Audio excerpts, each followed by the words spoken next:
Salve galera, vamos voltando aí, né, para dar continuidade às nossas atividades da Segunda Guerra. Então vamos lá, sem enrolação, direto e reto. A imagem mostra os resultados de um combate da Segunda Guerra Mundial. Dezembro de 1941, Pearl Harbor. Dentre as afirmativas abaixo, assinale aquela que indica a razão pela qual o ataque à base naval de Pearl Harbor tornou um dos acontecimentos decisivos para o desfecho da Segunda Guerra Mundial. Então vamos lá. Fortaleceu o nazifascismo? Não, porque Pearl Harbor é um ataque japonês a uma base norte-americana. Representou a primeira grande derrota dos aliados, uma vez que os japoneses passaram a utilizar armas atômicas? Também não. Foi um fato histórico decisivo para a entrada dos Estados Unidos da América na guerra, o que criou condições favoráveis para os aliados na luta contra as forças nazifascistas. Perfeito. Então, até esse momento, os norte-americanos estão na deles. Estão de olho ali no que está acontecendo, não está tendo nenhum ataque direto a eles, nem indireto, nem navios, nada. Aí acontece esse ataque à base de Pearl Harbor.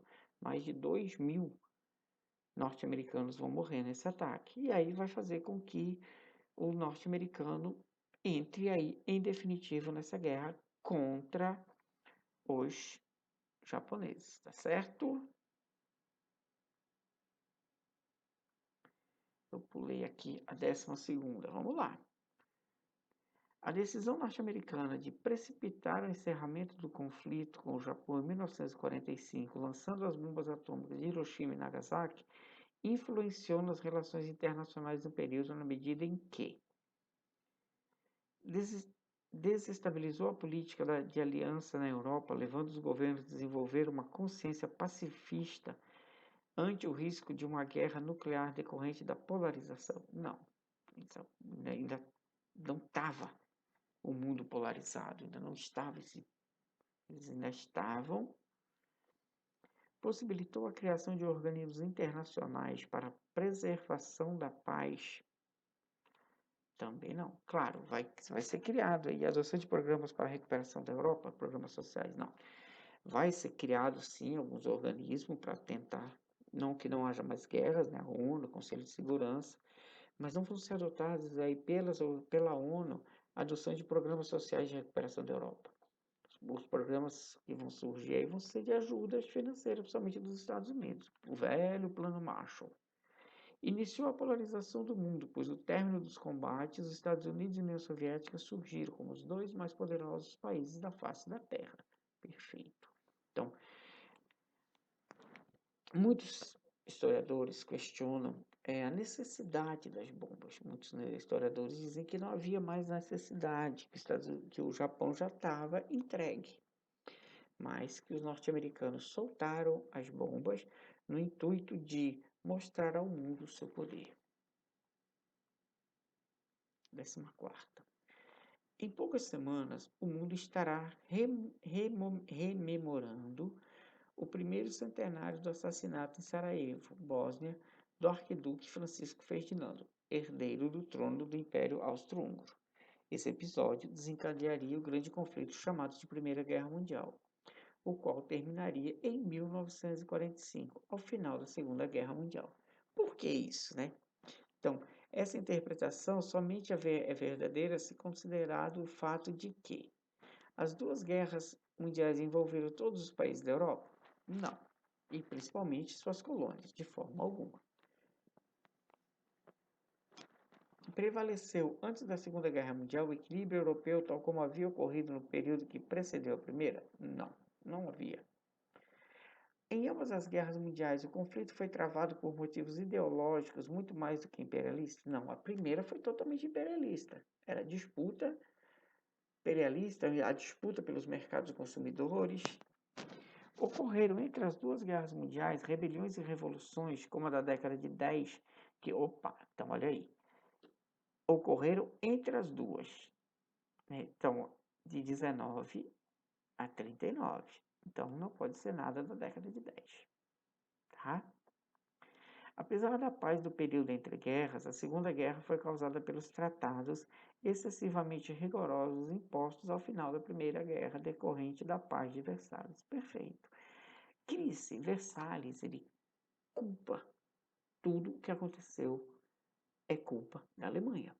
A Alemanha fica devastada, quebrada financeiramente, tem que indenizar os outros países. Então cria-se um grande revanchismo, tá? Então esse revanchismo vai ser nutrido dentro de muitos alemães, principalmente dos sobreviventes da guerra. 15.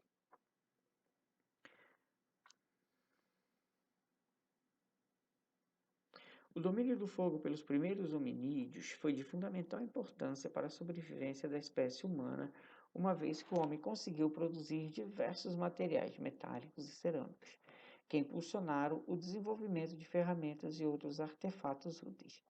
Além disso, a invenção da roda, há mais de 6.000 anos, promoveu uma revolução não só no campo dos transportes, como também na comunicação. Assim, além do fogo e da roda, a máquina a vapor e a eletricidade, dentre outros, foram alguns dos elementos que marcaram os caminhos da humanidade, que a humanidade trilhou para chegar até o seu atual estágio de desenvolvimento, calcado na busca permanente por novas tecnologias e nas revoluções que elas causam. Nesse contexto, a questão aborda o eixo temático das revoluções tecnológicas, a serviço da humanidade. No século XIII, o físico Roger Bacon escreveu: pode ser que se fabriquem máquinas graças às quais maiores navios, dirigidos por um único homem, se desloquem mais depressa do que se fossem cheios de remadores, que se construam carros que avancem a uma velocidade incrível, sem a ajuda de animais, que se fabriquem máquinas voadoras nas quais um homem bata ao ar com asas como um pássaro, máquinas que permitam ir ao fundo dos mares e dos rios. Nesse sentido, Roger Bacon encontra-se situado em um momento de passagem da Idade Média para a Idade Moderna, pois suas ideias humanistas eram contrárias às teorias defendidas pela Igreja Católica. Tendo como referência as informações apresentadas, assinale a alternativa correta. Essa é a 15. Vamos lá. A época em que viveu Bacon é chamada de Idade Média, cujo início e fim foram marcados pela descoberta do bronze no século VII, pela invenção da imprensa de Gutenberg no século XIX. Não. É a Idade Média, queda do Império Romano do Ocidente, queda do Império Romano do Oriente. O escritor francês Jules Verne lança no século XIX o romance 20.000 Léguas Submarinas, que antecipava a invenção do submarino, assumindo que uma légua submarina equivale a 6.200 metros em unidade de sistema internacional. O livro deveria se chamar 3.872 quilômetros submarinos. Nada a ver isso daí. C. A Segunda Guerra Mundial ficou marcada pelas ações militares aéreas, pela invenção da mais poderosa arma utilizada até então, a bomba atômica. Isso aqui é real. Então, pelo que vai ser marcado? Então, o Bacon ele já preconizava que isso ia acontecer, né? E na Segunda Guerra acontece. Tem-se grandes armas, tem-se o homem voando. Então, as grandes ações de guerra, as grandes batalhas, são marcadas pelo uso dos aviões. Vamos lá, 16. Um dos traços marcantes da história das últimas décadas é a caminhada acelerada rumo ao mundo globalizado. De forma ampla, a palavra globalização indica o avanço do tempo histórico, resultante da expansão da economia de mercado e da intensificação do comércio. Na base desse processo está o aumento da velocidade das comunicações e dos transportes devido, sobretudo, ao extraordinário desenvolvimento da tecnologia. De acordo com o geógrafo Milton Santos, a globalização constitui um estágio supremo da internacionalização, a amplificação em sistema mundo de todos os lugares e de todos os indivíduos, embora em graus diversos. Nesse contexto, a questão aborda o eixo temático globalização. Então, vamos lá. Aí vem de novo. A campanha do game Call of Duty Advanced Warfare se passa no ano 2054.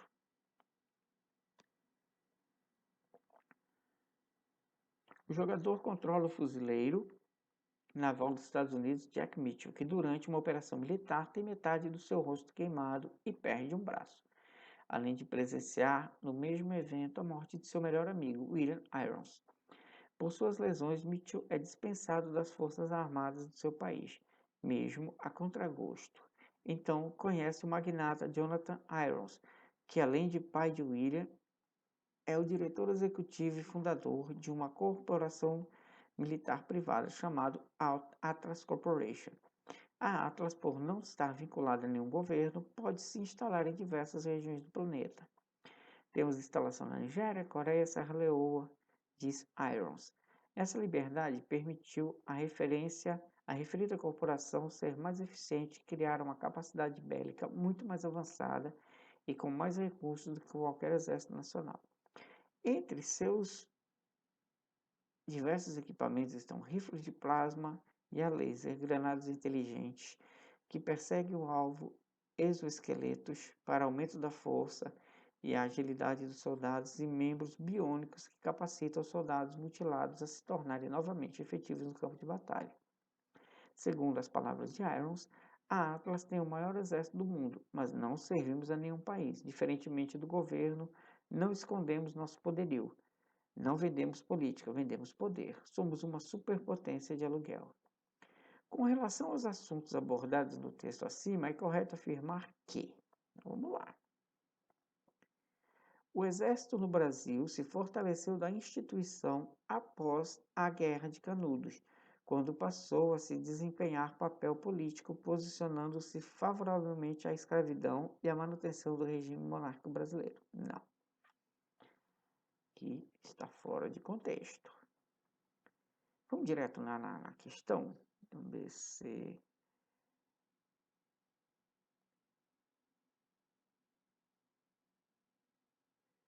Aqui é a D. Vamos ajeitar aqui. E aqui é a letra E. Então, o princípio de funcionamento da arma de Atlas, chamada em quântica, se for fiel ao próprio nome, não pode ser explicada somente pela física clássica, tá? Então, é uma questão de videogame, é uma questão de jogos, né? Então, uma arma tem questão de plasmas, essas questões todas, ela não pode ser explicada corretamente pela física. Então, ela tem aí os seus... como é uma coisa de ficção, né? Então, vamos só voltar aqui, ó. O chamado eixo Alemanha, Itália e China. Opa, Alemanha e Itália aí. Bom, opa, botei até um A a mais aqui. Os países como Inglaterra do século XVI, Espanha do século XIX, Estados Unidos do século XXI, tendo presente o conceito de superpotência mundial como aquele estado em que sobressai pelo seu poder econômico e militar em determinada época, merece essa denominação também não. Nenhum deles merece essa denominação de mega superpotência. Estados Unidos é uma grande potência econômica, a Inglaterra já foi, a Espanha nem tanto. Da utilização de exoesqueletos, como o próprio nome sugere, implica no revestimento da musculatura dos soldados, por uma armadura leve e resistente, características do filo anelida, que é constituída basicamente por quitossanas. Isso aqui está muito voando. Então, a questão correta é aqui. Todo esse contexto, né, do princípio do funcionamento das armas da Atlas, chamadas em quântica, se for fiel ao próprio nome, né, física quântica, não pode ser explicado pela física clássica, né? Então, se ela é quântica, física quântica. Que esse textinho imenso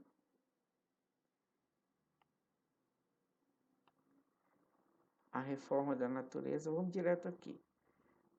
Ainda sobre o mesmo período do pós-guerra, observe o que segue de modo a relacionar as informações do texto aos fatos históricos. Então, vamos nós.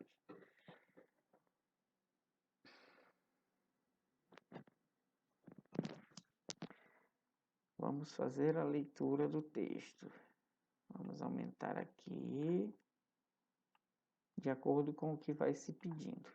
Então, ele diz aqui, a discussão da paz, linha 1, em campo aberto, pode ser relacionada à criação da Organização das Nações Unidas, da ONU. Então, essa é a questão 17.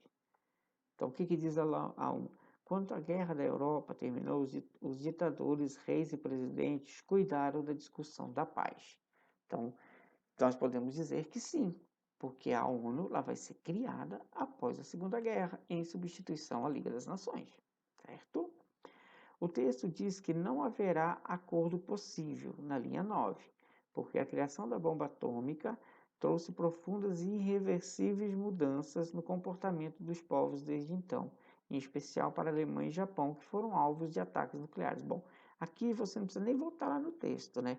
Que a Alemanha não foi alvo de ataques nucleares, só o Japão. Mas vamos ver o que diz a linha 9.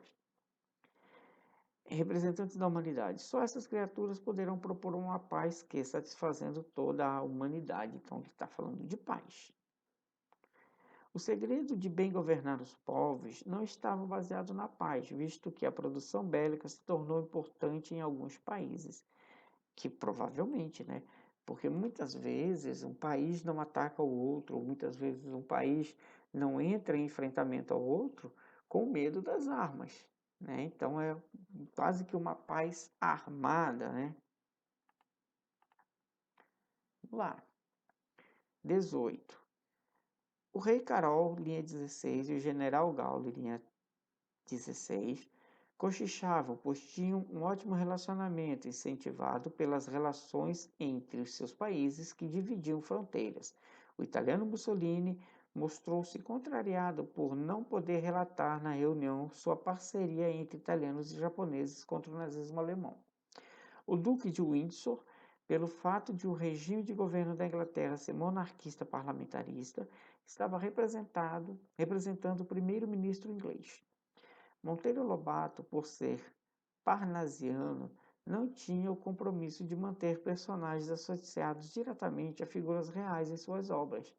Por esse motivo, nenhum dos líderes citados realmente existiu. Monteiro Lobato, estrategicamente, para que o Brasil parecesse neutro, não citou Juscelino Kubitschek, presidente eleito à época da Guerra da Europa, que enviou tropas brasileiras para lutar ao lado da Itália em Monte Castelo. Então, vê que se muda tudo aí os nomes, né? Sabemos que o que manda lá para lá não é o Juscelino, é Vargas, não é isso? Esse 19 aqui.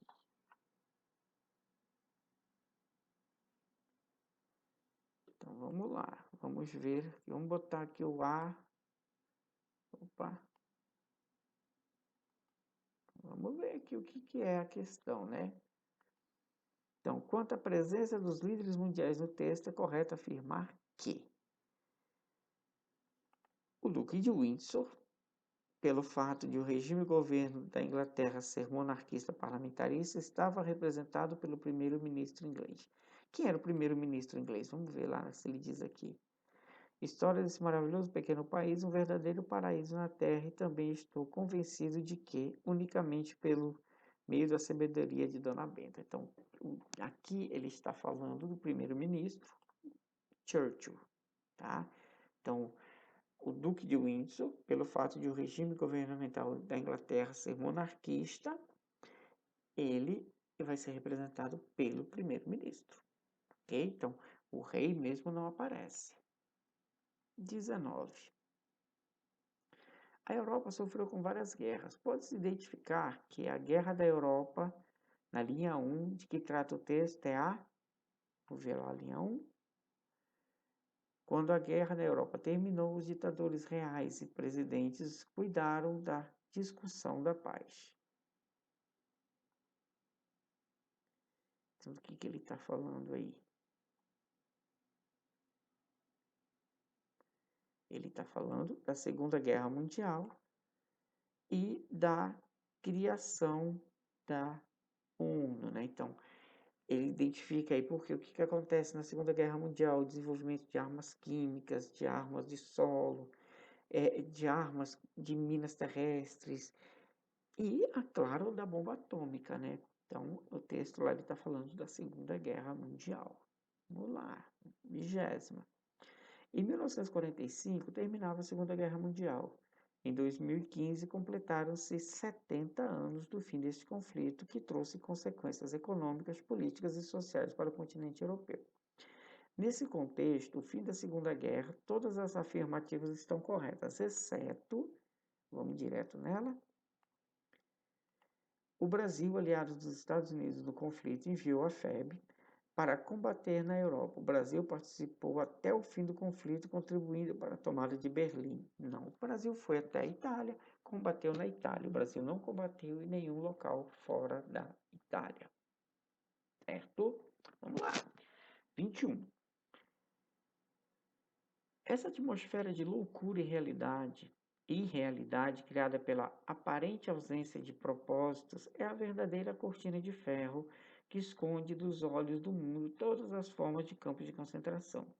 Visto de fora, os campos e o que neles acontece só poderiam ser descritos com imagens extraterrenas, como se a vida fosse neles separada das finalidades desse mundo, mas que o arame farpado é a irrealidade dos detentos que ele confina, que provoca uma crueldade tão incrível que termina levando à aceitação do extermínio como solução perfeitamente normal.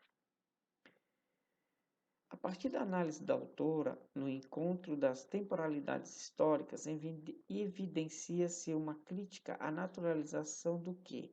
Da segregação humana que fundamenta os projetos biopolíticos.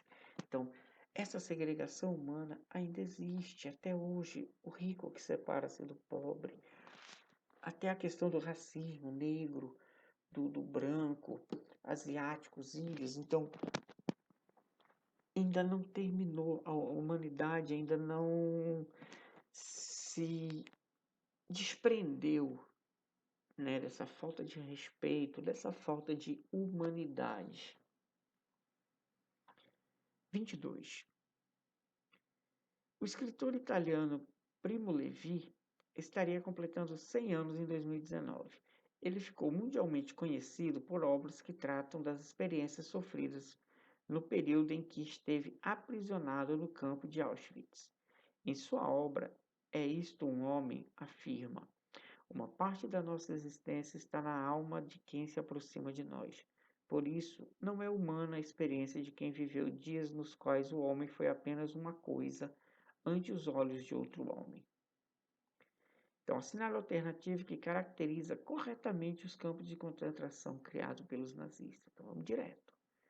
Era o principal lugar de execução da solução final postulada pela doutrina hitlerista, ou seja, o genocídio da população judaica e de outros povos considerados inferiores. Então, o campo de concentração, ele era a expressão máxima do ódio, da segregação, do racismo. 23.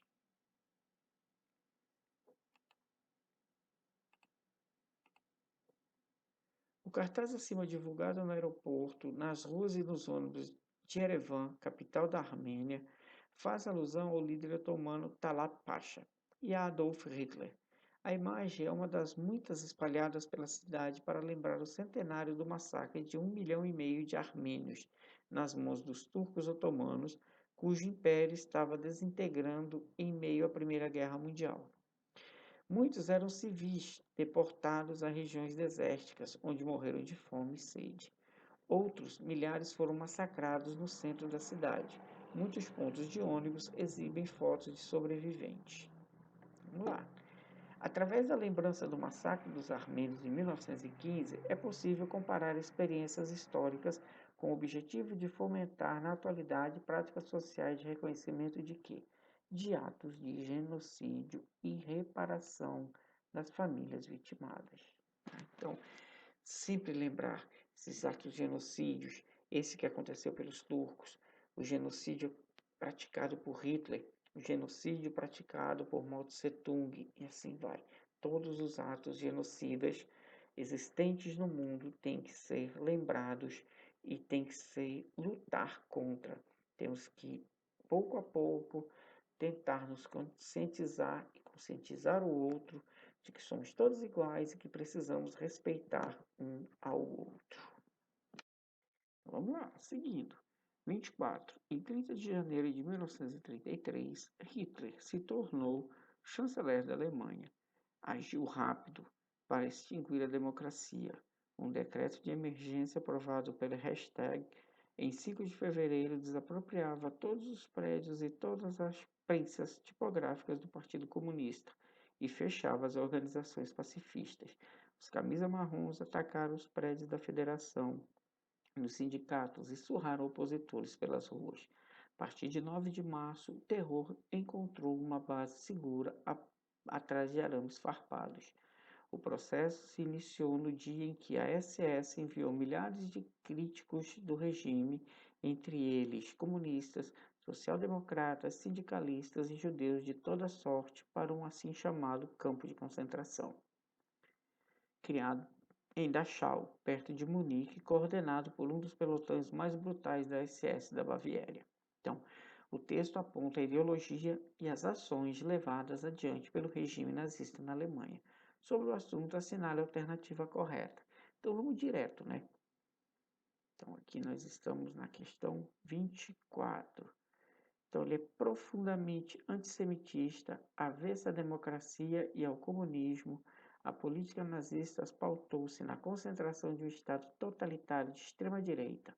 Para isso, ações terroristas de perseguição e eliminação de amplos setores sociais e políticos foram armas utilizadas visando a legitimação e a consolidação do regime idealizado por Hitler. Então, tudo de ruim. Você é meu amigo, ok. Se você não é meu amigo, nós vamos atrás de você, vamos persegui-los, prendê-lo, matá-lo e assim vai, tá?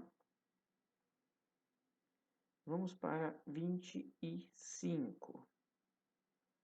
Sobre o contexto da Segunda Guerra Mundial, podemos afirmar que o Pacto Germano-Soviético de Não Agressão continha artigos secretos que versavam a respeito da divisão da Polônia e do domínio soviético sobre os países bálticos, Estônia, Letônia e Lituânia, verdade.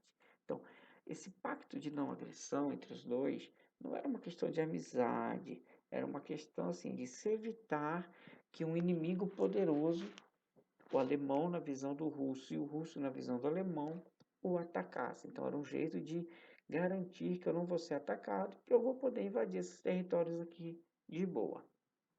26. Enquanto a economia balançava, as instituições da democracia liberal praticamente desapareceram entre 17 e 1942. Restou apenas uma borda da Europa e parte da América do Norte e da Austrália. Enquanto isso, avançava o fascismo e seu corolário de movimentos e regimes autoritários. A democracia só se salvou porque, para enfrentá-lo, houve uma aliança temporária e bizarra entre o capitalismo liberal e o comunismo.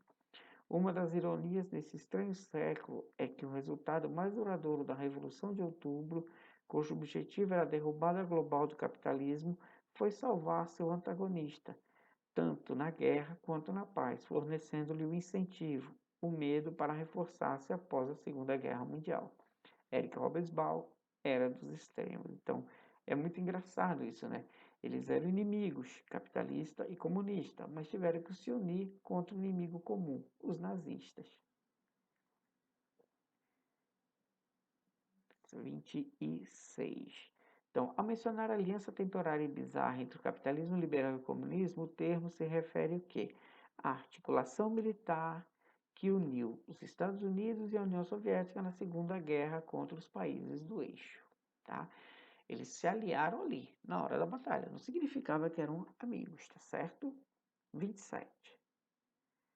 Mas ele olhou rápido quando a porta se abriu de repente. Era um americano que vinha pedir-lhe dinheiro para voltar para os Estados Unidos. Estava fugindo de Mitterrand. Rick o ignorou. O trecho citado foi extraído da crônica As Time Goes By, em que o autor relata um suposto encontro em Paris com Rick Blaine, o protagonista do filme clássico Casablanca. Nessa crônica é possível identificar referências tanto ao clássico cinematográfico celebrado pelo autor, quanto à história contemporânea, quando é sugerida e aí? Que o americano que tentava fugir do presidente francês representava os refugiados que almejavam vistos para escapar do nazismo a partir de Marrocos, tá? Então, está fazendo essa alusão de Casablanca com relação à fuga de refugiados aí dentro do contexto da Segunda Guerra. 28.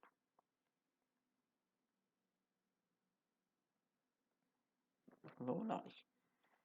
Então, o racismo e a intolerância causaram diversos massacres e injustiças no decorrer da história, dos gregos e romanos até os dias atuais. Com certeza, continua acontecendo, né?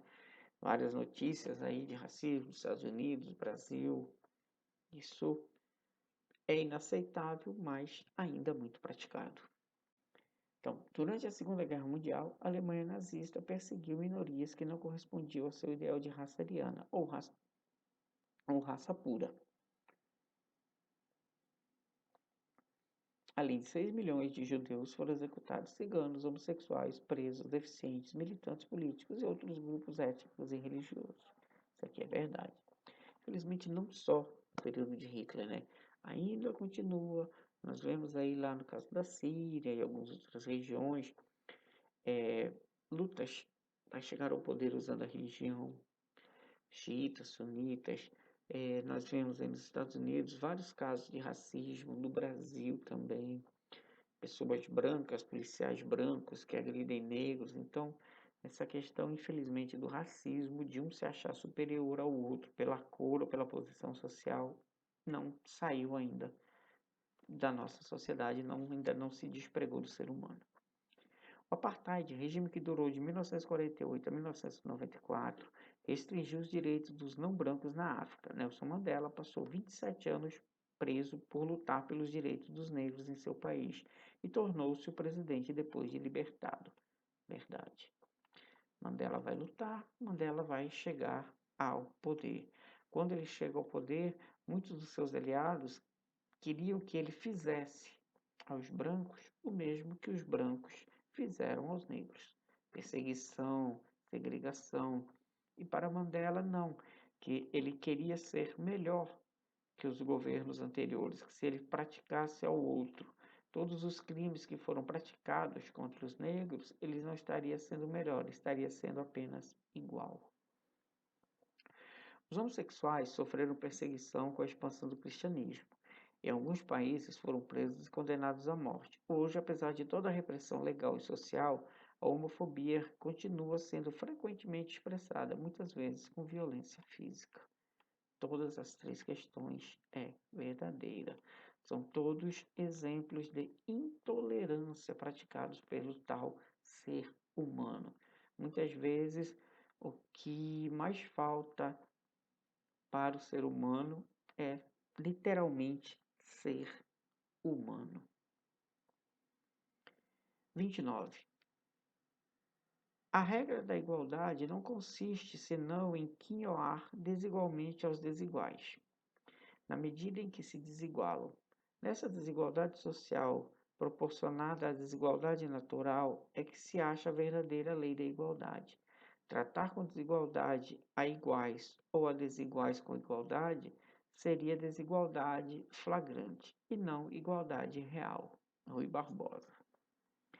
O nazismo, na primeira metade do século XX, mostrou inúmeras narrativas de crimes contra a humanidade e de lutas pela sobrevivência. O exemplo é o escritor Primo Levi, que, por sua condição de membro de um grupo social cuja intensa perseguição pelo nazista ficou marcada pela expressão Holocausto e por sua oposição ao regime político de seu país natal, liderado por Benito Mussolini, foi preso e enviado ao complexo de campos de concentração de Auschwitz.